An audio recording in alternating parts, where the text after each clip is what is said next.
Welcome to Thija Hindi tuition centre. இன்னைக்கு நாம பிரவீன் பூர்வாத்ல நயே மெஹ்மான் அப்படிங்கிற எஸ்ஸையை பார்க்க போறோம். இதனுடைய ஆத்தர் பார்த்தீங்கன்னா உதய் சங்கர் பட் ஓகே. இதுல இன்னைக்கு அவன் என்னென்ன சொல்லியிருக்காரு அப்படிங்கறத ஃபர்தரா பார்ப்போம். லேக்கக் பரிச்சை, இந்த கதையை எழுதினவருடைய இன்ட்ரடக்ஷன். நயே மெஹ்மான் ஸ்ரீ உதய் சங்கர் பட் கா एकांकी है. एकांकी in the sense is a drama இல்லைன்னா ஒன் ஆக்ட் பிளே. ஸோ सिंपला ड्रामा अவ்வளோதான். आप शिक्षा प्राप्ति करने के बाद जीविका की खोज में 1923 லாகூர் चले गए. இவர் அவரோட எஜுகேஷன் முடிச்சதுக்கு அப்புறம், படிப்பு முடிச்சதுக்கு அப்புறம் லைஃப்பை அடுத்த லெவல் கொண்டு போகணும்னா இப்போ ஒவ்வொருத்தவங்க அவங்க ஊர்ல இருந்து வேற ஒரு ஊருக்கு போவாங்க, ஷிஃப்ட் ஆயிட்டு. அந்த மாதிரி தான் இவர் போறாரு. 1947 में जब देश विभाजित हुआ तब दिल्ली आ गए. அதாவது 1947ல நம்மளுடைய இந்தியா வந்துட்டு பாகிஸ்தானும் இந்தியாவும் சேர்ந்து இருந்தது. அப்போ 1947 இண்டிபெண்ட் ஆன அப்போ பார்த்தீங்கன்னா அதுல நிறைய ஒரு இது நடந்துச்சு. இந்த மக்கள் இங்க வரக்கூடாது, அந்த மக்கள் அங்க போகக்கூடாது. ஸோ லாகூர்ங்கிறது வந்துட்டு பாகிஸ்தான் ஏரியா கிட்ட இருக்கிறது. ஸோ அங்க இருந்து இவங்க என்ன பண்ணிட்டாங்கன்னா டெல்லிக்கு திரும்ப வந்துட்டாரு, இந்தியாவுக்கு வந்துட்டாரு. ரேடியோ கேந்திரமே காம் கர்த்தே, ரேடியோலையும் அவரு ஒர்க் பண்ணாரு. கேந்திரன்னா நிலையம்னு அர்த்தம். सेवा निवृत्ति के बाद स्वतंत्र रूप से नाटक लिखते रहे. सेवा निवृत्ति ना आफ्टर ரிட்டையர்மெண்ட்டுக்கு அப்புறம் அவர் இண்டிபெண்டா வந்துட்டு தன்னுடைய நாடகங்கள் எல்லாம் எழுத ஆரம்பிச்சிட்டாரு. वे बहुमुखी प्रतिभा के साहित्यकार है. वे मिलनसार और आम आदमी को फरकने में तेज है. அவருடைய கதைகள்ல முக்கால்வாசி பார்த்தீங்கன்னா ஒரு ஒற்றுமையை வந்துட்டு போதிக்கிற மாதிரி தான் இருக்கும் அப்படின்னு சொல்றாங்க. ஓகே, ஏகாங்கிகா சாரம்ஸ். இந்த டிராமாவுடைய இந்த பிளே உடைய சம்மரி என்னங்கிறத பார்க்க போறோம். இதோட इंट्रोडक्शन, இந்த प्लेயோட इंट्रोडक्शन. गर्मी के रात में जब हम खुद परेशान हैं, तब कोई मेहमान आए तो हमारा व्यवहार कैसा रहेगा? यह प्रश्न उठते ही एकांकीकार ने यह एकांकी नाटक लिख डाला. आरंभ से अंत तक एकांकी रोचक है. அதாவது கர்மின்னா சம்மர் டைம்ல யூஸ்வலா இருக்கும்போது ஒவ்வொருத்தவங்களுக்கும் நமக்கே கொஞ்சம் அன்கம்ஃபர்ட்டா இருக்கும். இப்போ நம்ம இருக்கிறதெல்லாம் ஏசி அந்த மாதிரிலாம் இருக்கு. பட் அந்த காலத்துல அப்படி கிடையாது. அவங்க வீட்டுல முற்றம் மட்டும்தான் இருக்கும். ஸோ காத்து வந்து உள்ள இருந்து வெளியில போறது மட்டும்தான் இருக்கும். வெயில் காலத்துல யூஸ்வலாவே அந்த காத்தோடைய இது வந்து அவ்வளவு கம்மியா தான் இருக்கும். ஸோ அந்த மாதிரி ஒரு ஸ்டேஜ்ல இருக்கும்போது திடீர்னு ஒரு கெஸ்ட் வந்துட்டாங்க அப்படின்னா அவங்களுக்குள்ள அந்த விஷயங்கள் எப்படியெல்லாம் இருக்கும் அப்படிங்கறத தான் இந்த கதையில அவர் வந்துட்டு சொல்லியிருக்காரு. அந்த மாதிரி அவர் யோசிக்கும் போது இந்த கதையை அவர் எழுதிட்டாரு, இந்த நாடகத்தை அவர் எழுதிட்டாருன்னு சொல்றாங்க. விஸ்வநாத் का परिवार. விஸ்வநாத்ங்கிறது இந்த கதையுடைய ஆத்தர், சாரி இந்த மெயின் கேரக்டர். அவருடைய குடும்பம். विश्वनाथ अपने परिवार के साथ किसी बड़े शहर में रहते हैं. விஸ்வநாத் அவங்க ஃபேமிலியோட ஒரு பெரிய ஊர்ல இருக்காரு, சிட்டில இருக்காரு. उनके पत्नी का नाम रेवती है. அவங்க ஒய்ஃபோட பேரு ரேவதி. उनके 3 बच्चे हैं, प्रमोद और किरण. அவங்களுக்கு மொத்தம் 3 குழந்தைங்க. ஒரு பையன் பேரு பிரமோத், இன்னொரு பையன் பேரு கிரண். तीसरे बच्चे का नाम दिया नहीं गया. மூணாவது குழந்தை யார் அப்படிங்கிற பேர் வந்துட்டு கொடுக்கப்படவில்லைன்னு சொல்றாங்க. விஸ்வநாத் சாதாரண கிரகஸ்த ஹை. அப்படின்னா சாதாரண ஒரு காமனான ஒரு மிடில் கிளாஸ் பர்சன் மாதிரி தான் அவர் இருக்காரு.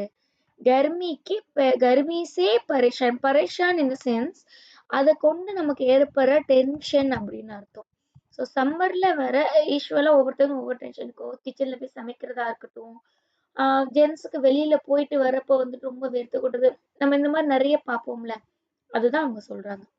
गर्मी से पूरा शहर परेशान है. அந்த ஹீட்னால சம்மர் டைம்ல ஹோல் சிட்டியே ரொம்பவே டென்ஷனா தான் இருக்கு. விஸ்வநாத் பி परेशान है. அவரும் அதே மாதிரி டென்ஷனா தான் இருக்காரு. वे बार बार पानी पीते हैं फिर भी प्यास नहीं புஜ்தி. அதாவது அது எந்த அளவுக்கு அங்க சூடு இருக்கு அப்படிங்கறத சொல்றதுக்காக இந்த டயலாக் யூஸ் பண்றாங்க. அவங்க அடிக்கடி தண்ணீரை குடிச்சியும் அவரோட தாகம் தணியலையாம். அந்த அளவுக்கு அங்க வந்துட்டு ஹீட் இருக்கு அப்படின்னு சொல்ல வராங்க. रात के 8 बजे सोने के संबंध में बातचीत हो रही है. அதாவது 8 மணி போல அவரும் அவங்க ஒய்ஃப்லாம் தூங்கலாம் அப்படின்னு வீட்டுல இருக்கும்போது அவங்களுக்குள்ள நடக்கிற ஒரு சின்ன கான்வர்சேஷன் தான் இது. हवा नहीं चलती. காத்து வர மாதிரியே தெரியல. बिजली के पंखे चलते हैं मगर उससे निकलने वाली हवा काफी नहीं. बिजली के पंखेனா ஃபேன் வந்துட்டு எலக்ட்ரிக்கலா தானே ஓடுது. பிஜிலின்னா வந்துட்டு அந்த கரண்ட் தான் சொல்றாங்க அவங்க. கரண்டால ஓடுற ஃபேனு, அதுல இருந்து வர காத்து கூட வந்துட்டு போதுமானதா இல்ல. காஃபி நெய்யேன்னா நாட் இனஃப் அப்படின்னு அர்த்தம். இல்ல நாட் சஃபிஷியன்ட் அப்படின்னு கூட நீங்க வச்சுக்கலாம். அடுத்தது पति और पत्नी का प्रेम. रेवती कहती है कि यदि इस समय कोई मेहमान आए तो उनको भी परेशान होना पड़ेगा. இந்த நேரத்துல இந்த நேரத்துல யாராவது ஒரு கெஸ்ட் வீட்டுக்கு வந்தாலும் அவங்களுக்கும் நம்மளோட சேர்ந்து இந்த கஷ்டத்தெல்லாம் அனுபவிக்கிற மாதிரி இருக்குமே அப்படின்னு நினைச்சு பேசிக்கிட்டாங்க. फिर रेवती कहती है कि मैं नीचे आंगन में सो जाऊंगी.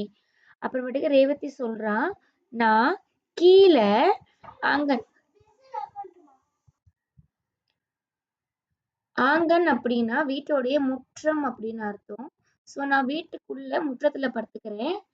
आप छत पर खुली हवा में आराम से सो जाइए. நீங்க மேல டெரஸ் மொட்டை மாடியில திறந்த வெளியில நல்லா ரிலாக்ஸா தூங்குங்க. அப்பதான் நல்லா காத்து வரும் அப்படின்னு இவங்க சொல்றாங்க. ரேவதிக்கு पहले से ही सिर दर्द है. ரேவதிக்கு முதல்ல இருந்தே தலைவலி ஹெட்டேக் இருக்குது. सिर दर्द ना हेडेक. इसलिए विश्वनाथ कहते हैं कि रेवती को ही छत पर सोना चाहिए. அதனால அவர் என்ன சொல்றாரு, நீ தான் மேல மாடியில தூங்கணும். அப்பதான் நல்லா காத்து வரும். உனக்கு ஆல்ரெடி ஹீட்னால தலை வலிக்குது. இவன் மேல கூட சரியாயிரும்ட்டு. ஸோ இதுல இருந்து என்ன தெரியுதுன்னா, இவங்க ஒருத்தர் மேல ஒருத்தருக்கு எவ்வளவு அன்பு இருக்கு. ஸோ 2 பேருமே இவங்க கம்ஃபர்ட்டா இருக்கணும், இவங்க கம்ஃபர்ட்டா இருக்கணும்னு நினைக்கிறாங்க. இதுதான் பத்தி பத்னிகா பிரேம்ங்கிற ஹெட்டிங் கீழே இருக்கிறது. இப்ப அடுத்தது தோ மெஹ்மான். மெஹ்மான்னா வந்துட்டு விருந்தாளிங்கன்னு அர்த்தம், கெஸ்ட்.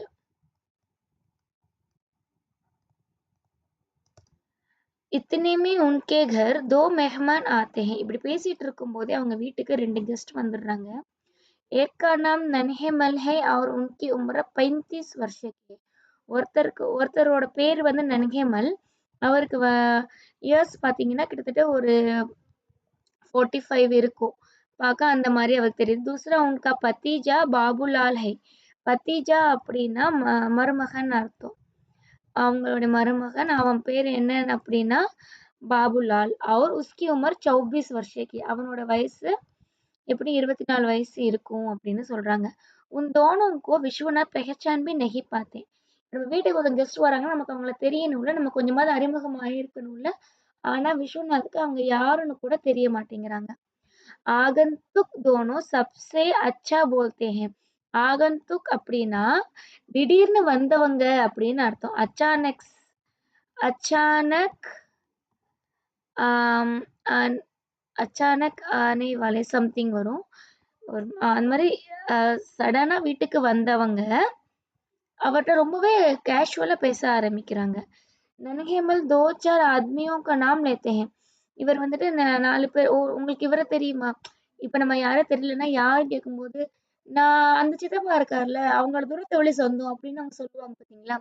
அதே மாதிரி இவரு 4 பேரை சொல்லி ஞாபகப்படுத்த ட்ரை பண்றாரு.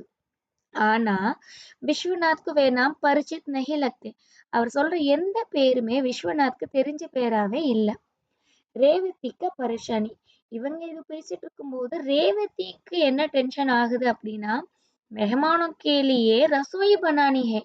ரசோயினா கிச்சன்ல போய் ஒர்க் பண்ணணும், குக்கிங் பண்ணணும். இப்ப அவங்க வந்துட்டாங்க அப்படின்னா, போய் அவங்களுக்கு குக் பண்ற மாரி ஆயிருமே! इसलिए ரேவதி பரேஷான் हुई. இப்ப அவங்க வீட்டுக்கு வந்துட்டாங்க இல்லையா? அச்சச்சோ! இப்ப நான் போய் குக் பண்ணணுமே அப்படின்னு நெனச்சு அவங்க டென்ஷன் ஆகுறாங்க. टेंशन அவங்க அத நினைச்சு அவங்க கொஞ்சம் டென்ஷன் ஆகுறாங்க. रेवती अपने पति से कहती है कि आप ठीक-ठीक पूछ लीजिए कि वे कौन है? किसके रिश्तेदार है? அவங்கள்ட்ட தெளிவா கேட்டுக்கோங்க. ठीक ठीक पूछ लीजिए கேட்டுக்கோங்க. அவங்க யாரு? யாருடைய சொந்தக்காரங்கங்கிறத தெளிவா கேளுங்க அப்படிங்கிறத ரேவதி சொல்றாங்க. அடுத்தது வைத்தியக்கே ரிஷ்தேதார். அந்த ஊர்லயே வந்து ஒரு வைத்தியர் இருக்காரு. அவரும் ரிஷ்தேதார்ங்கிறது பேசுற டாபிக்ல தெரிய வரும். அதுதான் அவங்க ஹெட்டிங்கா குடுத்துருக்காங்க. நன்ஹேமல், பாபுலால், விஸ்வநாத் तीनों बात करते हैं. 3 பேரும் பேசிக்கிட்டு இருக்காங்க. விஸ்வநாத் ஹவுஸ்லா பட்டோர்கர். ஹவுஸ்லானா தைரியத்த கொண்டு வந்து பூஷ் ஹி லேத்தே ஹே. சரி நம்ம வந்துட்டு நம்ம கேட்டுக்காமலே இருக்க வேண்டாம். நம்ம ஒருவேளை கேட்டுறலாமே இவங்க யாரு அப்படின்ட்டு நம்ம திடீர்னு கேட்க முடியாதுல்ல. அந்த எம்பாரசிங்லேருந்து கொஞ்சம் வெளியில வந்து ஓப்பனா கேட்டுறலாம்னு நினைச்சு அவர் கேட்குறாரு. आपके रिश्तेदार का नाम और पता क्या है? உங்களுடைய சொந்தக்காரங்களோட பேரு என்ன? முதல்ல அட்ரஸ் என்னன்னு சொல்லுங்க அப்படின்னு சொல்றாரு. तब पता चलता है कि दोनों उसी इलाके के वैद्य कविराज रामलाल के रिश्तेदार है. அப்படி அவங்க சொல்லும்போது தான் தெரியுது, அந்த ஏரியால இருக்கிற ஒரு வைத்தியரு கவிராஜ் ராம்லால்ன்ட்டு பேரு. அவருடைய சொந்தக்காரங்கங்கிறது இவருக்கு தெரியுது. विश्वनाथ उन दोनों को वहां ले जाते हैं. விஸ்வநாத் என்ன பண்றாரு அதுக்கப்புறம் அவங்க 2 பேரையுமே அவர்கிட்ட கூட்டிட்டு போயிடுறாரு. அதுக்கப்புறம் நடக்குதுங்கிறது கதையில இருக்கு. நயை மெஹ்மான் இவங்க 2 பேரும் வந்தவங்க போயிட்டாங்க. இப்ப அடுத்து வேற யார் வராங்கன்னு பார்க்கலாமா? रेवती यह सोचकर तृप्त होती है कि अब रसोई बनाने की परेशानी नहीं. அப்பாடா வந்தவங்க போயிட்டாங்க. நம்ம போய் கிச்சன்ல போய் வேலை செய்யணுங்கிறது இல்ல. நம்ம போய் குக் பண்ணணுங்கிறதும் இப்ப இல்ல அப்படின்னு நினைச்சு கொஞ்சம் ரிலாக்ஸ் ஆகுறா. விஸ்வநாத் घर वापस आते हैं. வீட்டுக்கு திரும்பி வராரு. तब रेवती का बड़ा भाई गांव से आता है. அவர் வீட்டுக்கு திரும்புறாரு. அதே நேரத்துல ரேவதியோட பெரிய அண்ணனும் வீட்டுக்கு திரும்பி வராரு. भाई को देखकर रेवती खुश होती है. அண்ணனை பார்த்தனும் ரேவதிக்கு ரொம்பவே வந்துட்டு ஹாப்பி ஆயிடுறான். एक बार फिर அதாவது फिर அப்படின்னா திரும்ப ஒரு முறை அப்படின்ட்டு அர்த்தம். रेवती भाई को ठंडा पानी पिलाती है, पंखा करती है. அவங்க அண்ணாக்கு அவ என்ன பண்றா தண்ணி குளிர்ந்த நீர் ஒண்ணு குடிக்கிற சில் தண்ணி ஒண்ணு குடுக்குறா. பங்கானா வந்துட்டு விசிறி விடுறா அண்ணனுக்கு. बेटे से मिठाई खरीद लाने को कहती है. பையன்ட்ட சொல்லி சாப்பிடுறதுக்கு இனிப்புகளையும் வாங்கிட்டு வர சொல்றா. மிட்டாய்னா இனிப்புகள். रसोई बनाने को उत्साह के साथ तैयार हो जाती. இவங்க அண்ணன் வந்த அந்த ஹாப்பினஸ்ல கொஞ்ச நேரத்துக்கு முன்னாடி தான் 2 கெஸ்ட் வந்தாங்க.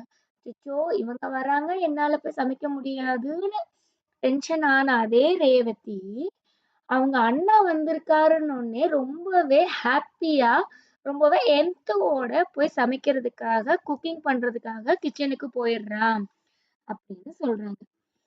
विशेषता இதுல என்ன ஸ்பெஷல்னா इस एकांकी के मूल में कला के लिए तथ्य है. हास्य सवाल से कथा रोचक बन गई है. இது கிட்டத்தட்ட ஒரு காமிக்கான ஒரு இதுலயே இருக்கு பாருங்க. ஒருத்தவங்கள நினைச்சு நம்ம டென்ஷன் ஆகுறோம். அப்ப நினைக்கும் போது நமக்கு சிரிப்பு வரும்ல. என்ன இந்த பொண்ணு இப்பதான் கொஞ்ச நேரத்துக்கு முன்னாடி இவ்வளவு டென்ஷன் ஆனா இப்ப அண்ணனுக்காக போய் செய்யறாளே அப்படின்னு சிரிப்போமா? அந்த மாதிரி அது மட்டும் இல்ல. இது வந்து சும்மா ஷார்ட் நோட் தான் இது. இங்க நம்ம குடுத்திருக்கிறது.